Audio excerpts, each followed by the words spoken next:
तुम्ही पाहत आहात MCN न्यूज मराठी।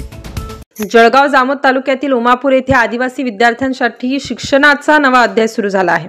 या ठिकाणी बालदिनानिमित्त रुबल फाउंडेशन तर्फे स्थापन करण्यात आलेल्या रुबल जिज्ञासा केंद्र या शैक्षणिक सहायता केंद्राचे उद्घाटन गावाचे उपसरपंच, ग्रामस्थ, मान्यवरांनी रुबल स्वयंसेवक यांच्या उपस्थितीत पार पडले।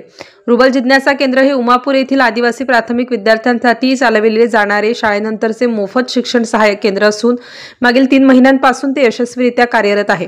या उपक्रमातून विद्यार्थ्यांमध्ये शिक्षणाची गोडी निर्माण करणे, जिज्ञासा जागवणे, आत्मविश्वास वाढविणे आणि अध्ययनातील तफावत कमी करणे यावर भर दिला जात आहे।